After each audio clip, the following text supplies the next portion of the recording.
No niin. Täällä on Contio Modifier. Tämä Contio Cruiseri, mikä on minun oma Contio, jonka mä oon muokannut. Ostin rikkinäisenä Facebookista ja täällä oli moottoriohjain ja kaasukahva hajalla. Siellä on edelleen se sama akku, mikä tuli mukana, eli Orkis. 12 ampere-tunnin 60 voltin akku, 0,7 kilowattituntia. Ja sitten siellä on se tietysti sama moottori, mikä mä sain siinä mukana. Moottorin pihot menee täällä. Mutta varmaan huomaattekin, niin täällä on erikoinen tämä Hall-anturin systeemi. Tämä liitin on erilainen kuin muissa ja nämäkin on poikki. Niin selitys siihen on se, että tämähän ei käytä enää Contion moottoriohjainta, vaan se käyttää Ninebot Max G30 moottoriohjainta, joka tarkoittaa myös sitä, että ne tarvitsee sitten siihen tietysti tämän moottoriohjaimen näytön tai Ninebotin näytön.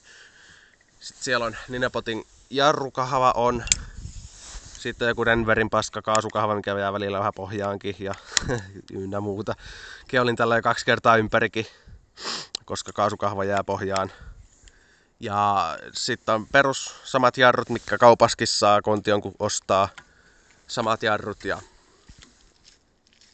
siinä on peilinpaikat ja vähän on ruma, mutta tätä vähän muokkailen tässä. Ja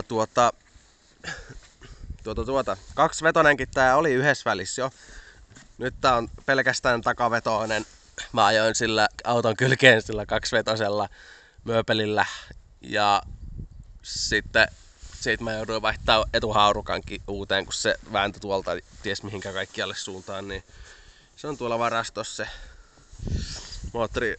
moottori ja sitten se etuhaarukka. Mä en ole vielä irrottanut niitä toisistansa, mutta nekin on itse asiassa kaupan, jos jotakuta kiinnostaa.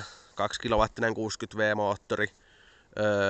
Ja sitten siinä on toi hajalla oleva etuhaarukka, mutta kyllä se näinkin toimii vielä, jos uskaltaa käyttää murtunutta tai ainakin vääntynyttä etuhaarukkaa.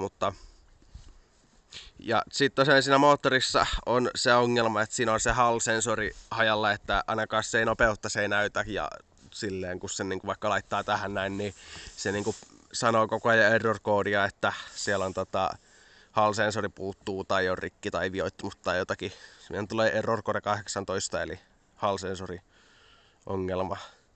En tiedä onko kastunut tai jotakin, mutta siellä on ferrofluidit on vedetty sinne 2 kilowattiseen moottoriin, että mä en tiedä sit onko se mennyt samalla siinä rikki tai onko se sitten muussa mennyt rikki tai jotakin. En tiedä. Vai onko se vaan piuhat mennyt poikki jostain välistä tai en tiedä sitäkään. Mutta kumminkin semmonen setti on kaupan. Kaikki muukin on myynnissä, kun hinnasta vaan sovitaan, jos jotakuta kiinnostaa. Ja sitten kaikkia varmaan kiinnostaa se kulkupuoli ja tehomäärä.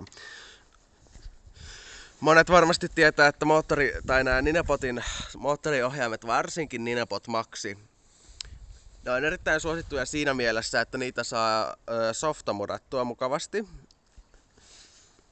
Eli esimerkiksi sä saat sinne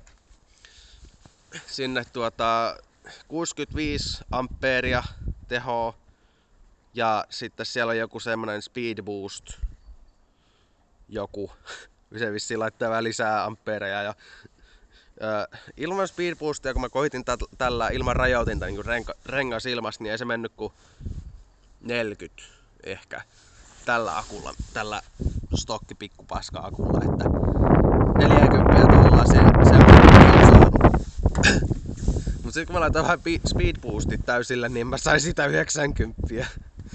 Että mulla on siitä kuvakin vielä, kun se menee 70-80 kilsaa tunnissa. Siis mittarista otin kuvan, kun rengas oli ilmassa, mutta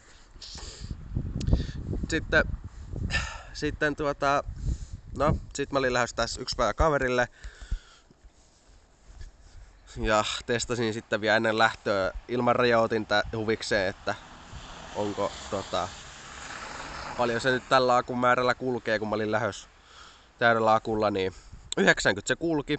Sitten mä päästin kaasun ja sitten kun mulla oli unohtunut tuo Tätä ei siis todellakaan saa käyttää näin isoilla nopeuksilla tai isoilla ampeerimäärillä tai mitään näin, niin ei saa käyttää moottorijarrua.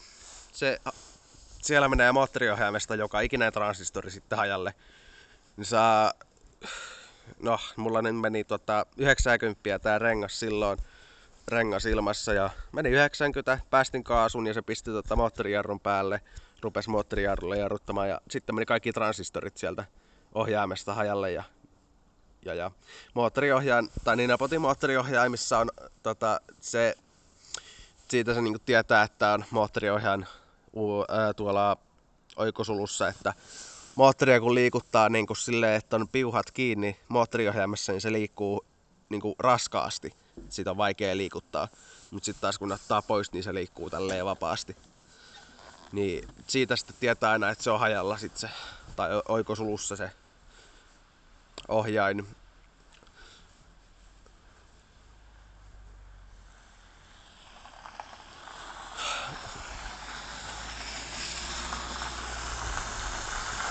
Silleen. Mutta tosiaan niin uusi moottoriohjaaja kiinnostaisi. Jos jollakin olisi myydä Ninebot Max G30 sähköpotkulaudan moottoriohjain, niin voisin ostaa. Mä esimerkiksi Torin kautta teen kauppaa näissä osissa ja tietokoneissa ja ties missä kaikessa muussakin elektroniikassa. Myyn tietokoneita, korjaan tietokoneita, ostan tietokoneita, samamenopeleissä, puhelimissa, pelikonsoleissa, aivan kaikessa. Mutta tämmönen tää nyt tässä on, että heti kun mä saan uuden moottoriohjaimen, niin mä voisin uudelleen tehdä samantyyppisen videon, mutta siis sitten vaan se, että kaikki uskoisi, että se oikeesti menee sitä 890 täydellä akulla.